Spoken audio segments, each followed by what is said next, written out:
Welcome to Spirit School. I'm your mentor, Danielle Sarank, also known as the Squamish Medium.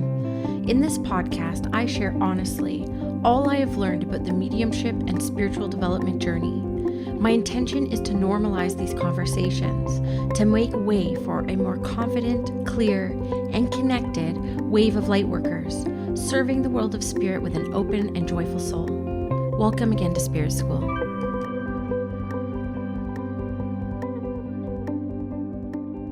Hello everyone, welcome back to Spirit School for another episode, which is a little bit more business focused because of course I am preparing and about to do my 3-month business program, The Calling, which is about spiritual entrepreneurship. And in truth, this has been something I have tried to weave into my podcast for the past year. You'll notice even the image says for, spiritual evolving people and spiritual entrepreneurs. And for me, it's been a lot of healing and a lot of deconditioning to be open and transparent about talking about the business side of spirituality. Because again, much like you heard on the last episode around charging for your services, there are not a lot of spiritual teachers or mentors, especially in the mediumship space, who treat their practices like a business and teach about the business side of this practice, because it is in every other aspect of its being. It is a business. So today I wanted to talk about scheduling, and more particularly, I wanted to talk about what I call Goddess Week, where I have been able to create a business and life that allows me to take off a week every single month, which when I quit corporate in 2020 was a goal, but I just couldn't see how it would happen. So I'm going to start by talking about my Goddess Week because I have been mentioning it on Instagram. I've had some questions around it. The guilt I felt around taking a week away from my membership every single month was overwhelming, but the response I got from those incredible divine beings was miraculous. Like they were basically saying thank you for showing us that this is possible. Thank you for being a role model here. I was not expecting that.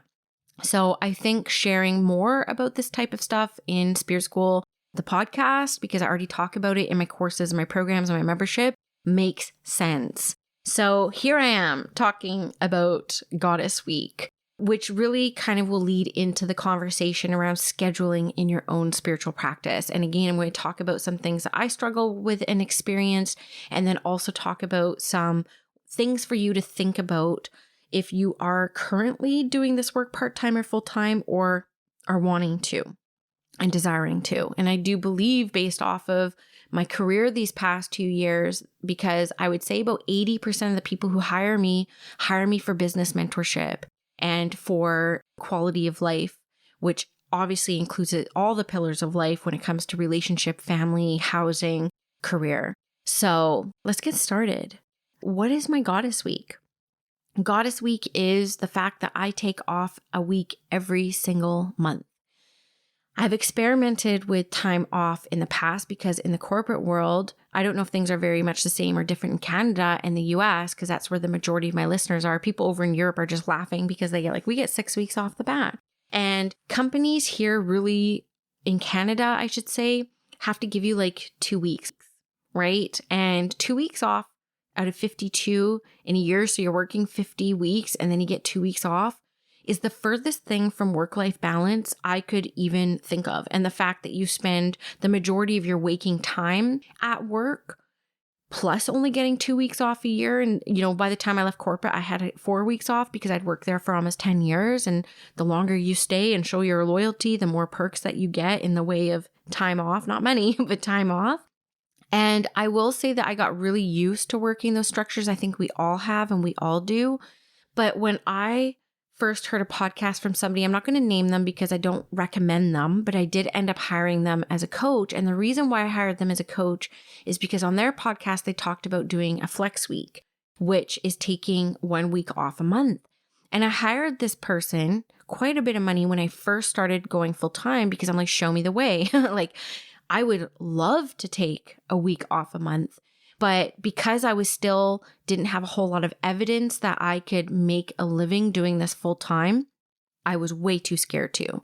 But what I did do for my first year and a half in my business was I would take 2 weeks off every other month. So usually on the back end of a program, I would take 2 full weeks off. And that was really nice too. So I was still able to take like 12 weeks off for 2020. Well, I would say between mid 2020 and mid 2021, because I obviously went full time in like March. And I really kind of like hustled for those first few months to kind of get my practice full time off the ground. And I'm really glad I did. That was a really nice balance as well. But I did find that through my cycle and tracking my cycles, I'm very passionate about that, not just my menstrual cycles, but I have a whole lesson in the Spirit School Collective. I think it's month 3. When you renew on month 3, you get downloaded a whole lesson and workbook I created just on understanding your cycles as a light worker. And so what I found was by, pre-planning those 2 weeks off every couple months, more often than not, I actually didn't feel like I needed it. Like for some reason, I just mismatched the timing that by the time my 2 weeks were coming off, I actually was like really into work and I really wanted to be there, but I wanted to also keep my commitment. You guys know how I feel about commitments to myself and really do take that time off. So I did take that time off, but I didn't always feel ready for it. So then, as you guys know, because I've been talking a little bit more openly about this on the podcast as well, that I suffer with PMDD. And I'm saying suffering because I do suffer with PMDD. Go look it up, PMDD. But basically, after I had my son and I almost died carrying my son and then the traumatic birth around my son, ever since then, I started noticing, and I didn't tie it to my cycles, my menstrual cycles for years. And it was actually my therapist that highlighted it for me. But I remember seeing a naturopath the month before I went back to work. In Canada, we get a year off paid leave when we have babies, right? It's just now it's actually 18 months, but it used to be a year. And I remember about to go back to work and seeing my naturopath and saying, if I am this angry at work, they will fire me. I need to deal with this anger. I have nothing to be angry about. My spiritual practice had taken off. I was doing what I loved. I was about to go back into a career that I loved, working in Indigenous health and healing. Plus, I'd gotten Squamish Medium booked and really excited there. I had no real reason to be that angry. And so that started my journey with trying to live life with PMDD. And I didn't know it was PMDD for many more years. It was actually being with one therapist for many years who pointed out to me, you have PMDD, because she was able to see me through my cycles. When I finally started researching it, I was like, whoa, this is totally what I have. And it does come with unaliving ideation, and it comes with the sense of anger that is not psychological, it's physical. So my body reacts as if it is under attack. So I feel rage, even though I'm not thinking about something that is enraging. To give you an example of the extremity of this, if anyone has worked with me, you guys know me now. I've been doing this podcast for almost 3 years. I consider myself to be a grounded, level-headed, practical person, without a doubt. But one day my son spilt a glass of water and I cried all day. I actually had to cancel my classes, my clients, and I literally cried all day. Another time I almost initiated a divorce because my husband took my daughter's thermos to work. And I literally went as far as dividing assets in my mind and scheduled to be with the kids part-time, which I couldn't imagine choosing that. It's something like, I feel like you would have to be hand really backed into a corner. But I was there because of a thermos. So just to give you a couple examples of how extreme my PMDD was. And I did interview the woman who created the Stardust app, and I do recommend that to anybody, because what I was looking for was an app that would track my cycle so I could time when my PMDD would be happening, because I can't work when that is happening. And there have been too many times I have called my assistant crying in the morning saying, I'm so angry, I'm so upset, I can't work today. And she would have to cancel all my client sessions and my classes for a couple days. And so I would use the Stardust app, and I didn't want to track my fertility. I'm done with babies. I don't want to know with a baby carriage and this cute pink. I'm too angry for that. I need dark. I need moody. I need to be able to track my rage. And that's what the Stardust app did. So through doing that app and understanding whoa, it's usually 5 days before my cycle. Sometime in those 5 days before my cycle, for me personally, I have in the PMDD world what is called Hell Week. And I have tried for years I know you're listening. There's a beautiful naturopath who has sent me quite a few emails with different resources and things to try. And I've tried microdosing psilocybin. I've tried macrodosing psilocybin. I've tried Dutch test and understanding where my dopamine, my serotonin, my estrogen, my progesterone is. I've tried taking supplements to try to balance all that out. And everything works for a little bit, but it always comes back. So last November, I had an experience that I will talk about one day on the podcast, but probably a couple years from now because it's a lot to digest and I'm still very afraid of a lot of people's judgments. But I had an experience where this thought came in because I'm very masculine in nature. I know I look very feminine and I am very feminine in a lot of ways, but I operate in my masculine in my career quite a bit. I love the doing. I love leaning in. I love systems and processes. And I do operate for the majority in my masculine, but much of the attraction, much of the abundance, much of the alignment is actually when we're in our feminine. And I had this thought in November. I wonder if my PMDD is sustained because I refuse to honor my feminine. And that thought kind of came in and it feels very true to me. And so I thought about myself and I thought, like, how can I structure my life to be a way that I can honor my cycles and honor my feminine and my, divine feminine side. Even talking about this shifts my energy, just so you guys know. And I was like, well, I've always wanted to take a week off a month. And hello, I need a week off to honor my PMDD cycle. So the Goddess Week was born. I was like, I have years of tracking my cycles to actually be able to predict for a whole year when I need my Goddess Week, when my PMDD is going to spike.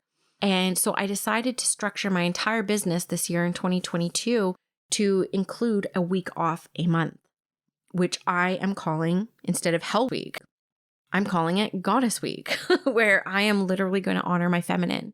And I will tell you that I love it.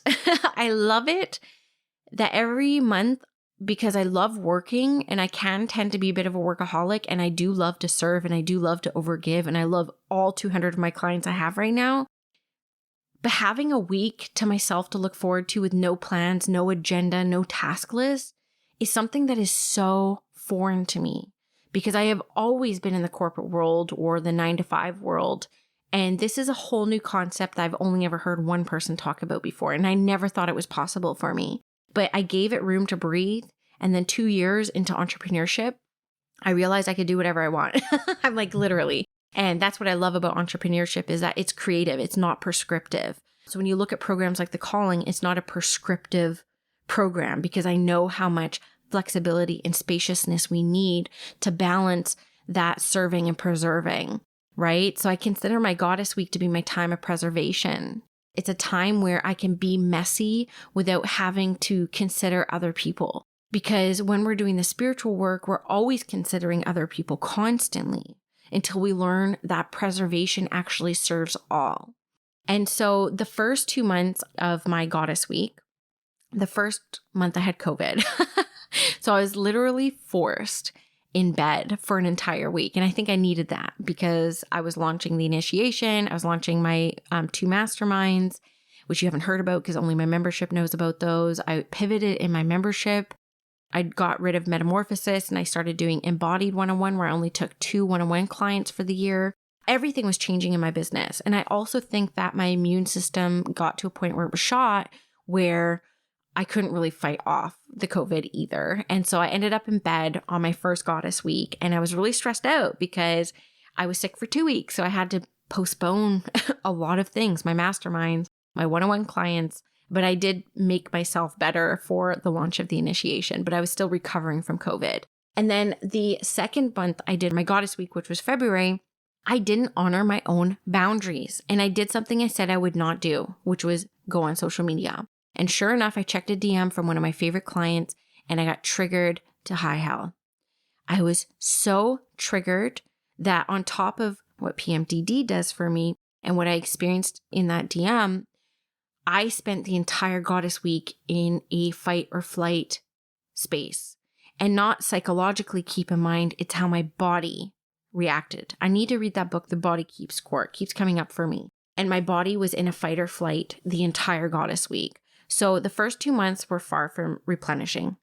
But when I went into my last goddess week, so in March, my goddess week was very peaceful. It was beautiful. And it was like so supported by my clients. A lot of people were watching me.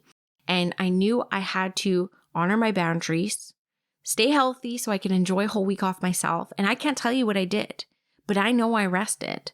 And I also know that, I went through a lot in March with family health stuff, as you know, from a couple episodes, but it also gave me the spaciousness to be there for my family, which only astrologers will get this. But, a Capricorn South node and a Cancer North node, really prioritizing family above all else is part of my karma to do here. And so it actually gave me the spaciousness, AKA the permission, to really just solely focus on family unapologetically. And that was awesome as well.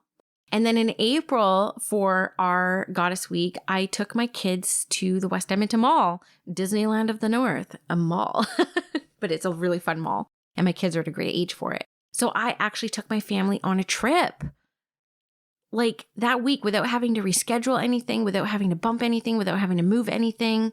Stress-free. I broke my toe first day, but we don't need to talk about that. And guess what? The 2 months that I focused on family for both months and I took my family on a trip, I didn't experience any PMDD rage. Not a word of a lie. So here I am recording this, 2 weeks before my next Goddess Week. And this is going to be a Goddess Week where I have no plans. But you know what? I do want to go see my best friend in Malibu Medium. So I know one of my Goddess Weeks is going to be spent traveling there. And I will tell you that the freedom that I feel to be me, to be messy, to have spaciousness, and my income hasn't gone down at all either doing it like this. And then on top of that, the benefit of showing the people who are watching me closely what is possible for them. Like this very well may be a new norm in the spiritual entrepreneurship space. I don't know. But I definitely have to walk that path first. So it was scary. Honestly, a lot of my fears around this were the judgment of my clients, because I was also having to go through a big pivot in my business where I just wasn't able to be as accessible to everybody as I used to be, because of course I have a lot more clients now. And when I look at, I talked in the last episode about that like time and energy exchange, and that energy and energy exchange, I've finally gotten to a point in my practice and my love of myself, my self-worth, where I'm always going to choose me first. So this incorporating Goddess Week into my business was a choose me first activity. And it was one way that I was able to express myself. I love you. I love myself and I honor myself. And so I wanted to just share that on Instagram in particular, possibly through the newsletter as well. I will be sharing a lot more about my Goddess Week. And this very well may be a way that I cure my PMDD because nothing else has worked. Though I haven't tried antidepressants because I'm not a candidate for it. I don't want to take antidepressants for 1 or 2 days that are bad when I have 26 to 29 that are great. And my doctor wouldn't even recommend it to me anyways. But that's the only thing I haven't really tried. If this is it, I don't even know what to tell you. I'd be very excited about that. So I'm only on month 4 and I'll keep you posted on this. But this really leads into scheduling when it comes to your spiritual businesses and your spiritual practices, okay? Because understanding your cycles as a light worker is so important to get the clarity you need to make the most aligned decisions to serve spirit, yourself, and your clients in the best way for all involved. So that's the number one thing you have to consider when it comes to your schedule in your practice. At a more basic level, looking at things like, do you prefer to do readings in the morning, afternoon, or evenings, on weekends or weekdays? It's very important to experiment here and try what will really work for you.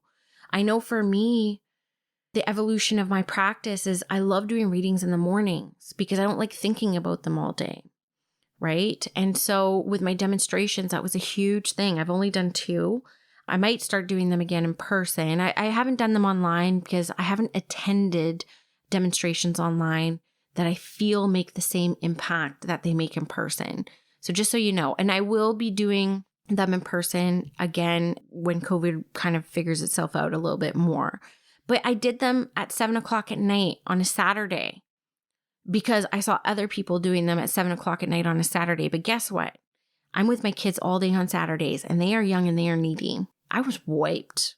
And then I had all day to like think about them. Guess what? If I look at how I actually operate my business, I would probably choose to do a demonstration of mediumship on a Tuesday or Wednesday at like 11 a.m. Honestly. And guess what? The old me would have been like, no one's going to come. And guess what? The evidence shows me that they will.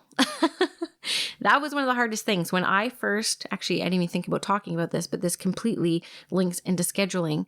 But because my early days of doing readings for the public were always on Saturdays and Sundays because I had a 9-to-5 job, when I went full time, it was because I wanted to be with my family. So I wanted to actually not work on evenings and weekends anymore. But this belief in my head that no one would take a reading at 10 a.m. on a Wednesday was very deep.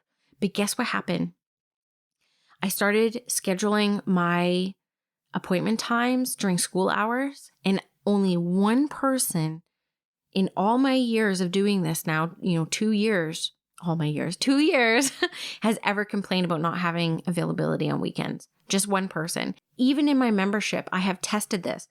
I used to always do at least one weekend activity a month to make sure that the people who had like jobs would be able to attend something live, because most of the stuff in the membership, people just catch the replays, to be honest with you.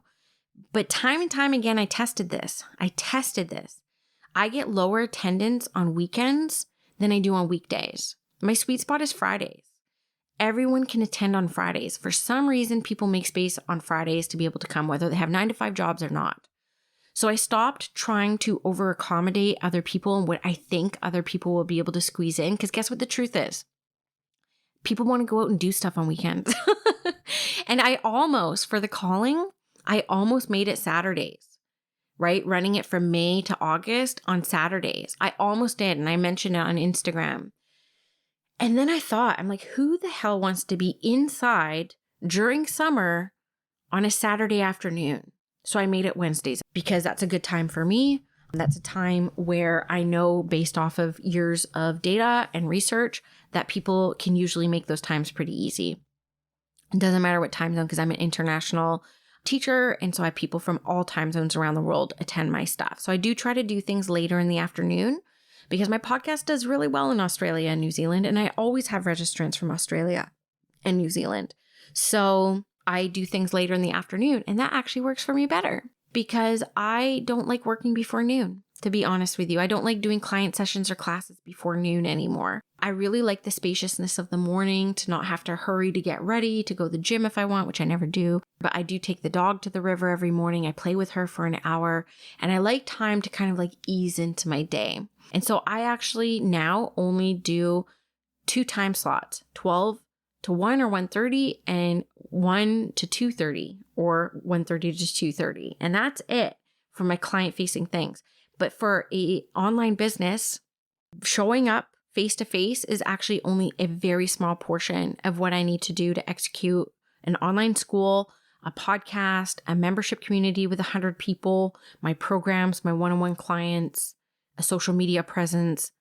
I would say that the actual sessions, if you want a business that kind of looks like mine or similar to mine, that's only a little bit of the work we actually have to do. So that's kind of what I do in the mornings. And I actually don't take any clients on Mondays because Mondays are kind of my days to be free and like kind of plan the week ahead, get what I can done so that I can spend the rest of the week trying to be as spacious as possible. So I was only able to get that clarity when I really kind of started tracking and looking at how I was running my practice from a lens of, does this benefit me? And therefore, if it benefits me, it's going to benefit my clients, like just by way of energetics, right? What's good for me is good for you. It's good for us, right? And that's a quote by Melanie Ann Lair, just to give her full credit. So here's what happens before we fully are embodied in our worth and, certain of what we have to offer the world. Here's what happens. And all of you will be able to feel me on this if you've experienced it. If not, it will probably be coming for you. What happens is we set these boundaries, right? Boundaries are so important as a light worker. And what we do is we don't honor those boundaries. And so I will have clarity that I don't like working weekends. I don't like working evenings. I just want to work during school hours so I can honor the commitment I made to myself and be with my family more, right? And then have predictable working hours. But then what happens is I meet somebody who applies for a mentorship and I adore the hell out of them and I really want to work with them, but they're only available at dinner time. And I always made accommodations. And then these were always the experiences that unfortunately they didn't get the best out of me. And unfortunately, I maybe have been like a little bit tired or the lighting would be off and I wouldn't be able to present myself in a way that I really hold high standards in my business around when you show up for a session with me. There's a beautiful background. I'm fully present in your space. You get the best of me. I do myself up. It's actually when I look my prettiest is when I'm showing up to work and serve the world of spirit. And that's not for you, by the way. That is for the world of spirit. It's actually how I signify to them that I take my work seriously and that I am going to show up as the best version of myself and that they can continue to trust me with their people because I do take it to that level. But then when I don't honor my boundaries and the commitments that I've made to myself, I suffer energetically and therefore the client also suffers. So there is an aspect of people pleasing that we have to overcome when it comes to honoring our cycles by our schedules, right? And so we have to stop making accommodations and like putting in brackets here, like fitting people in because it works for them. It has to work for us too. Because the truth is, I have had to move things, take half days off or take a couple flex hours off to be able to meet my coaches and mentors because I have to honor their schedules in their time zones, you know? And so we have to do that ourselves. If we want to be respected in that way, we have to respect ourselves first, right? The other thing you have to consider when you're thinking about cycles and schedules is, do you have a system in place, right? Do you have a system in place for people to be able to book, for people to be able to prepay? And this makes it a more professional, elevated, and seamless experience for you and your clients and your brand, right? And it's unavoidable. We talk about a brand in the calling, a whole class just on your brand, because when you are a reader, like I'm Squamish Medium, that's a brand. We can't get away from it. It's us. It's our brand. I have two brands in my business. I have me, Squamish Medium, and then I have Spirit School, which is actually the brand I'm investing in and expanding and growing on. And so when I want people to experience a session in my brand, whether it's a master class, whether it's a spirit circle in the community, or whether it's a one-on-one session, you know that you're going to have a seamless booking. You're going to have a reminder. You're going to be able to prepay so that you have comfort to know that your space is safe and it's booked and it's in the books. Right? And then you also, when I come on camera, you can tell that I'm taking this seriously, and that's a very professional and quiet setting. Okay.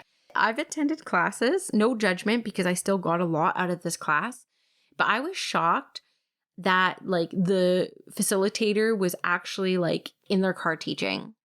You know, I've had people like in the airport, like taking a call and teaching. And you won't get that with my brand. And for some people, that's amazing. And to them, that means that they are living their entrepreneurial dream because they are doing it their way.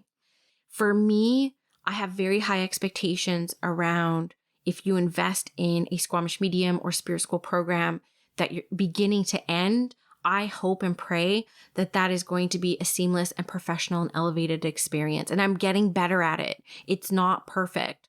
When I first launched my membership, it was really messy. I was doing everything through PayPal, and so nothing was automated. And I'm still kind of dealing with some of that hangover now in my business, but I am improving and getting better.